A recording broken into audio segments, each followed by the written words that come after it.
Salut à tous. Alors aujourd'hui on va se retrouver pour une petite vidéo tuto qui va traiter de la réalisation d'une cartographie pour votre sondeur. Donc ici on va plutôt travailler avec un sondeur Lorentz vu que c'est le modèle de sondeur que j'utilise. Donc c'est un Elite 5 HDI. La vidéo va être en plusieurs parties. Donc la première, on va simplement voir comment enregistrer un log sur son sondeur, donc comment enregistrer ce que votre sondeur voit en partie de pêche. Donc n'oublions pas que pour réaliser ce genre de log, il faut absolument disposer d'un combiné GPS plus sondeur. Si vous avez uniquement l'option sondeur sur votre sondeur, ben forcément ça ne fonctionnera pas, il faut que ce soit absolument couplé au GPS. Donc première partie toute simple, comment enregistrer un log sur son sondeur. La deuxième partie, on va voir comment récupérer ce log sur le logiciel Reefmaster et voir un petit peu tout ce qu'on peut faire avec. Et enfin, la troisième partie, on va voir comment réexporter cette carte afin de pouvoir obtenir la carte sur votre sondeur, donc avec la barymétrie, et avoir une belle carto pour votre sondeur.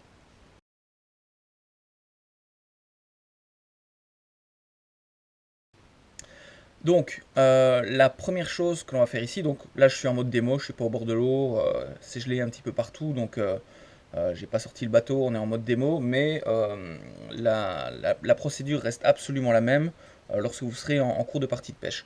Donc une fois que vous êtes au bord de l'eau, le sondeur est allumé et votre sondeur a capté la position GPS, et bien on va tout simplement aller dans le menu. Donc même si vous n'avez pas ce sondeur là, l'Elite 5, le principe restera le même pour votre sondeur, hein, d'accord? Donc on va descendre ici sur enregistrer sondeur. Hop. Alors le nom de fichier, je vous conseille de le modifier, ce sera plus simple. Quand vous aurez beaucoup de logs à traiter, bah, c'est toujours plus sympa de savoir exactement quel étang vous avez sondé, hein, parce que sinon il vous met un truc chart avec la date et des choses comme ça, enfin c'est pas très clair. Donc soit vous le changez directement au niveau du sondeur, c'est ce qu'on va faire ici, soit une fois que vous êtes chez vous, modifiez le nom du fichier et vous mettez l'endroit avec la date, ce sera beaucoup plus simple pour vous y retrouver. Donc dans l'exemple ici, on va prendre un étang que j'ai déjà sondé qui s'appelle l'étang du Bruche. Donc on va renommer ici l'enregistrement Bruche. Tac, tac, voilà. Hop, on reclique sur OK et on va débuter l'enregistrement. Alors pour avoir confirmation sur votre sondeur, donc en tout cas pour Lorentz, vous avez ici dans le coin supérieur droit, vous avez un petit point qui clignote noir et rouge, donc qui vous informe que vous êtes effectivement occupé à enregistrer votre log. Donc une fois que vous voyez ça, bah c'est parti. Vous passez votre journée de pêche tranquille, vous occupez plus du sondeur, et le sondeur va enregistrer à chaque fois, en combinant la position GPS et la profondeur, bah, va vous enregistrer une première cartographie qu'on va pouvoir récupérer ensuite avec le logiciel Reefmaster.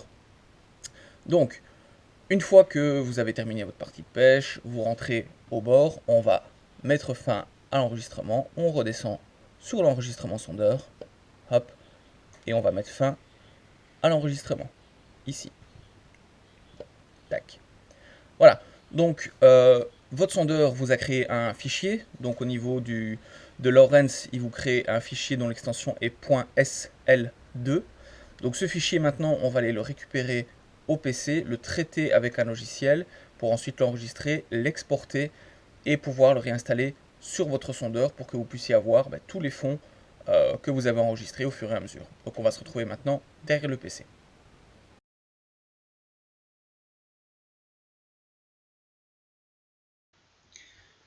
Alors on se retrouve maintenant de l'autre côté du PC. On a ouvert donc le logiciel qui s'appelle Reefmaster. Donc Reefmaster, contrairement à Inside Genesis, l'outil qui vous est fourni par Lorentz, qui lui est un outil gratuit, Reefmaster est un logiciel payant. Il fait environ 150 € à la louche. Maintenant, le gros avantage par rapport justement à Inside, c'est que vous allez pouvoir paramétrer vous-même un tas de choses. Et au final, c'est quand même beaucoup plus sympa parce qu'Inside, vous envoyez votre log sur un serveur, le log est traité, on vous le renvoie et quelque part, vous ne changez rien ou presque rien. Donc ici avec Riffmaster c'est un peu plus compliqué, mais ça vous permet vraiment de tout personnaliser, tout modifier à votre guise. Donc je vais essayer d'être le plus clair possible sans non plus entrer trop dans les détails. C'est pas un tuto pour vous apprendre à utiliser Riffmaster. Le mode d'emploi est super grand, enfin ça fait des dizaines de pages à lire, donc si vous utilisez Riffmaster au final, je vous invite à lire ce mode d'emploi, ce sera beaucoup plus simple. Donc la première chose que vous devez faire quand vous avez installé Riffmaster, c'est aller ici donc dans les réglages, et il y a deux choses qui vont être importantes à faire. C'est la première, ici, rentrer l'équipement dont vous disposez. D'accord? Donc ici, Loren, c'est le profil Loren, c'est le profil de mon sondeur. Donc vous devrez rentrer les différentes données, donc l'angle du cône de votre son, voilà le manufacturer, donc la marque de votre sondeur. Rentrez les différentes informations ici, ce qui vous permettra d'avoir une cartographie plus précise. Et alors la deuxième chose qui est très importante, vous devrez télécharger un logiciel qui s'appelle Inside Map Creator. Donc Inside Map Creator, c'est aussi un logiciel qui est mis à disposition gratuitement par Lawrence, et c'est ce logiciel qui va vous permettre d'exporter vos cartes au format Lawrence par la suite. D'accord? Si vous n'avez pas installé ce logiciel, vous ne pourrez pas exporter vos cartes. Alors, une fois que vous l'avez installé, ici, donc à l'aide de l'outil Browse, donc vous devrez cliquer dessus et vous devrez localiser l'emplacement du fichier Inside Map Creator. D'accord? Donc il est généralement ici Program Files. Vous l'avez ici, vous devrez le localiser. Ce qui vous permettra en fait, quand vous exportez une cartographie que vous avez créée, lui va savoir directement où se trouve le logiciel Inside Map Creator, et de cette façon-là, il va pouvoir vous exporter votre cartographie au format Lawrence, donc qui est le format AT5, on y reviendra plus tard sur ce format. Donc la première chose qu'on va faire, on va cliquer ici sur le petit GPS, d'accord, et c'est avec cet outil qu'on va pouvoir aller rechercher nos différents logs. Donc ici, l'étendue Bruges, je l'ai sondé en 3 fois, donc j'ai 3 logs différents, il y en a ça c'était un petit bug, le premier, mais enfin soit on va quand même récupérer les données. Donc on va ouvrir ces 3 fichiers, donc vous remarquez bien l'extension est en .sl2 à chaque fois à la fin. Donc on va ouvrir ces 3 fichiers. Donc là il faut le temps qu'il les importe, ça peut aller plus ou moins vite, hein. Si vous avez une journée entière de pêche, ça va prendre un certain temps. Au niveau de la taille, une bonne journée de pêche, on tourne à un peu plus d'1 giga pour la cartographie. Donc vous devez, effectivement, je ne l'ai pas précisé tout à l'heure, mais vous devez absolument avoir une carte SD, donc une micro SD dans votre sondeur, pour pouvoir forcément enregistrer vos logs. Sans ça, c'est pas possible, le sondeur ne dispose pas de mémoire suffisante. Donc, il m'a importé mes 3 fichiers Brush, Brush2, Brush3 en .sl2. Il n'y a pas de waypoint, il n'y a rien du tout. Donc je vais maintenant cliquer sur le petit V ici pour importer les fichiers. Donc là il va me les importer dans le logiciel. Voilà, hop. Et donc on peut voir qu'on les retrouve ici. Donc ici c'est tous les logs que j'ai déjà fait depuis que j'ai le sondeur ici, le Lawrence. Donc voilà, mais on retrouve ici Brush, Brush2, Brush3. Ok. Alors, ils sont d'ailleurs normalement aussi. Yep. L'étendue Brush, où est-il? Voilà, il est ici. On les retrouve d'ailleurs ici tous les 3. Donc l'étendue Brush est là. Et on voit les différents logs qui sont ici. Alors, on va sélectionner ces 3 logs. Hop, donc ici. On va faire un clic droit. Et on va faire Add Tracks to Project. Donc on va ajouter les 3 fichiers qu'on a importés ici à un projet. Nouveau projet. Et on va nommer ce projet Brush. Hop. Et on voit maintenant qu'il nous a créé donc un nouveau projet ici, le projet Brush. Donc c'est le projet qui se trouve ici. Alors, au niveau des outils dont on dispose, les plus importants, on va dire dans un premier temps, ça va être ceux qui se trouvent ici, sur la droite de l'écran. D'accord? Donc, ça, c'est la vue avec laquelle on se trouve pour l'instant, c'est la vue où vous avez tous vos petits points. Tous vos petits points en fait correspondent à chaque fois à un relevé du sondeur. Donc avec la petite flèche, si j'en sélectionne un, celui-ci, et ben voilà, on a 3,15 m et on a les coordonnées GPS. Ainsi que la date, l'heure, ça c'est un peu moins important. Mais donc, on va à chaque fois avoir une association coordonnées GPS, profondeur. C'est ce qui permet au final que le sondeur puisse détecter où est-ce que vous avez sondé et à quelle profondeur. D'accord? Donc là, on a tous les petits points. Donc, cette partie ici, la première partie ici au-dessus, c'est un petit peu votre outil de travail. Donc, c'est là-dedans qu'on va travailler, c'est là-dedans qu'on va faire un tas de réglages. Alors, l'outil en dessous, on le verra après, parce que là, forcément, il n'y a encore rien du tout. L'outil ici en dessous, donc le second, ça va être le rendu que vous allez avoir sur votre sondeur. Donc une fois que vous aurez travaillé ici dedans, en cliquant sur le deuxième petit rond, ça va être le rendu que vous aurez sur votre sondeur quand on aura exporté la carte. La troisième partie ici, c'est la vue 3D. Donc la vue 3D, c'est assez sympa sur ordinateur en fait, parce qu'il y a moyen de vraiment voir les petites variations de fond et ce genre de choses là. Et au final des choses qui peuvent passer inaperçues sur une journée de pêche ou alors quand vous regardez avec le rendu sondeur ici, donc ce qu'on a vu en deuxième. Il y a des choses qu'on ne voit pas spécialement. Avec la vue 3D, il y a des petits détails qui vont se dégager qui sont assez sympas. Alors ici, quand on clique là, hop, à droite, donc sur Edit, donc on a toute une série de choses qu'on va utiliser par la suite pour améliorer la cartographie. Alors la première chose qu'on va faire, on va à l'aide de cet outil ici, Define Map Boundary, on va sélectionner la zone de travail qui va apparaître hop, sur la partie ici, donc sur la partie visualisation sondeur. Donc maintenant, ici on sélectionne, donc comme je vous ai dit, la partie avec laquelle on va travailler. Et si on va maintenant ici sur Contour View, on voit que on a une certaine chose sur notre étang. Donc il n'était pas assez zoomé, c'est pour ça qu'on ne le voyait pas là tout de suite, donc maintenant ça suffit. Donc ici on a notre cartographie. Alors on voit que entre ce qu'on a réellement sondé ici et le rendu là, c'est un peu dégueulasse. Il y a des choses qui sont pas fort correctes. Ici donc c'est une avancée, une grande avancée en terre, hein, il n'y a pas d'eau ici, et au final quand on va là, on voit que le sondeur nous met de l'eau un peu partout. Il y a des endroits où on n'a pas sondé, par exemple ici, et quand on va là, il nous considère qu'on a sondé. Et on voit également qu'on a au final deux couleurs, du blanc pour la partie profonde, une partie qui est supérieure à 3 mètres, et du bleu, la partie qui est inférieure à 3 mètres. Donc c'est pas top, on ne s'est pas cassé le derrière toute la journée pour juste ça.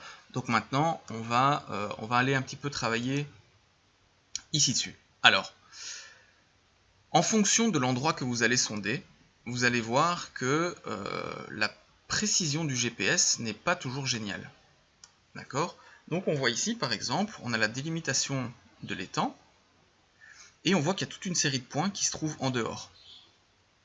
Donc c'est parce que la réception, donc ici pour ceux qui connaissent l'étang, c'est très arboré ici tout autour, et la réception GPS n'est pas terrible. Donc au niveau précision, voilà, j'étais parfois fort près du bord, et lui me considérait carrément que j'étais sur la berge. Donc il m'a mis toute une série de points qui ne sont en réalité pas très corrects. Donc pour ce genre de choses, ou alors si votre sondeur vous fait un truc un peu bizarre, vous savez qu'ici il y a 2,50 m d'eau et puis il vous a fait un grand trou à, je sais pas moi, 15 mètres, il peut être donc utile de supprimer certains points. Donc pour ça, on va prendre l'outil ici sélection, et si on fait un clic droit sur un point, on a la possibilité delete track point. D'accord? Donc on peut la deleter, ou on peut ajuster, l'éditer si on sait, enfin bref, en règle générale, on va deleter. Hop, donc le point n'est plus là. Alors ça c'est utile si vous voulez faire 2-3 points. Si vous voulez faire plusieurs, deleter plusieurs points en même temps, on va utiliser l'outil ici, Region Select, et on va sélectionner donc hop, tout ceci, et on a la possibilité de le deleter. Hop, tous nos points ici sont partis. Alors, faire tout ça sur des grands étangs, ici aussi, hein, il m'a fait des trucs qui sont... mais qu'il n'y a pas d'eau, il n'y a rien forcément, c'est la berge. Donc, plutôt que de tout deleter manuellement, on va voir après comment est-ce qu'on va pouvoir beaucoup plus facilement sélectionner, définir plutôt les bords avec exactitude. Donc, on va sélectionner à chaque fois les bords, Et tout ce qui sort des bords, en fait, il ne le prendra pas en compte. Et donc, ce ne sera pas affiché sur votre sondeur. Donc, on va d'abord repasser sur notre petite carte ici et essayer de modifier un peu tout ça parce que ça ressemble à rien pour l'instant. Donc, pour éditer tout ça, qu'est-ce qu'on va faire? On va aller ici dans l'option Edit. Hop. Alors, la première chose qu'on va regarder, ça va être la partie ici, l'interpolation. Donc, il appelle ça comme ça, moi j'appelle ça plutôt l'extrapolation. Qu'est-ce que c'est? Le logiciel, en fait, si vous ne sondez pas de façon très très précise, donc ici par exemple, on a, hop, on voit donc toute la partie là, je ne l'ai pas sondée. En fait, avec l'extrapolation, le programme va lui-même calculer la profondeur qu'il estime. Donc si ici on a 2 mètres et que là on a 2 mètres 20, eh ben, il va se dire qu'ici, à peu de choses près, normalement, il doit avoir 2 mètres 10. Donc si vous mettez plein d'extrapolation, alors à chaque fois, quand vous faites des changements, vous appuyez ici sur Regenerate, donc ça va faire un refresh de votre truc. Et maintenant, ben voilà, là il m'a carrément calculé tous les temps, parce que j'ai mis beaucoup d'extrapolation. Donc ça, l'extrapolation, moi je vous conseille de toujours la mettre sur le minimum. Il extrapole toujours à 25 mètres, donc il y a toujours un petit degré d'incertitude. On régénère, et là, tac. Voilà, c'est déjà un petit peu mieux. Il y a déjà moins de... il me calcule déjà plus toute la zone ici, qui est en réalité de la Terre. Et donc, ben, voilà, il exagère un petit peu moins ce que ça donne. Et donc, ben, on a déjà quelque chose d'un petit peu plus précis. Donc on va retourner dans l'édition. Et pour avoir un meilleur rendu que juste ce blanc-bleu, on va s'intéresser à l'intervalle des contours. Donc là, pourquoi est-ce qu'il me met blanc-bleu avec un 3? C'est parce qu'il, donc ici, si on regarde, on est sur 3 mètres. Et donc, lui ne va tracer des lignes que tous les 3 mètres au niveau de la profondeur. Donc ça peut être éventuellement intéressant pour ceux qui pêchent en mer à une très très grande profondeur parce qu'ils ne sont pas à 50 cm près. Donc ça c'est intéressant pour eux pour avoir une carte un peu plus claire. Maintenant pour ceux qui pêchent dans les lacs et dans les étangs qui sont beaucoup moins profonds, bah évidemment on va rechercher un petit peu plus de précision. Donc ce qu'on va faire, on va déjà mettre ici, on va descendre ça, hop, et là il va nous dessiner des lignes tous les 50 cm. Donc on est déjà un peu plus précis. On régénère ça, hop, on voit, on a déjà plus de lignes. D'accord? Alors, la couleur ici de base, blanc-bleu, j'aime pas trop, donc on va aller ici sélectionner une autre couleur. Quand vous sélectionnez des couleurs, si c'est pour les exporter par la suite sur votre sondeur, vous sélectionnez à chaque fois les palettes où vous avez le petit AT5 qui se trouve ici sur le côté. Au moins vous aurez un rendu de couleur qui est plus précis sur votre sondeur, vous aurez le rendu de couleur que vous choisissez. D'accord, si vous mettez du rouge RGB là, vous allez avoir des couleurs qui ne ressemblent pas du tout à ça sur votre sondeur. Donc ici on a choisi une autre palette, voilà, hop. Et on commence à voir que, eh ben, voilà, maintenant on a 2,50 m, 2 mètres, 3 mètres, ça devient un petit peu plus précis. Ici 1,50 m, donc ça commence déjà à ressembler à quelque chose d'un peu plus sympa. Ok, on retourne une nouvelle fois dans l'édition, et on va ici cocher cette petite case Show Minor Contour Level. Donc, on va lui demander de nous afficher vraiment toutes les lignes, toutes les 50 cm. Donc, en faisant ceci, on le voit maintenant, ça apparaît. Ici, donc, décocher, ça disparaît. Hop. Donc là, on va vraiment pouvoir retrouver le tout. Voilà, c'est déjà maintenant beaucoup plus précis. On a vraiment toutes les lignes de niveau. Et donc on va pouvoir vraiment se dire, voilà, là ça va être un endroit plus profond, là ça va être un endroit où il y a très très peu de fond à contrario. Donc on a déjà quelque chose qui ressemble un peu plus à une carte sympa. Bon, ici c'est un étang, donc ça donne pas non plus la même chose. Hein. Si vous sondez des très grands lacs, ce sera beaucoup plus précis. Vous aurez des trucs beaucoup plus chouettes. Ici c'est un étang, bon bah forcément il n'y a pas d'énorme profondeur ou quoi que ce soit. Donc, mais on voit quand même, voilà, il y a quelques zones un peu plus profondes. Donc on a déjà quelque chose d'un petit peu plus sympa. Donc je vous propose d'en rester là pour l'instant. J'espère que vous avez assimilé les premiers petits points. Donc le tuto va s'arrêter ici pour l'instant. On va se retrouver après pour une seconde partie où là donc je vais vous expliquer comment ne plus sortir donc de tous ces espaces là et avoir vraiment des bords bien définis.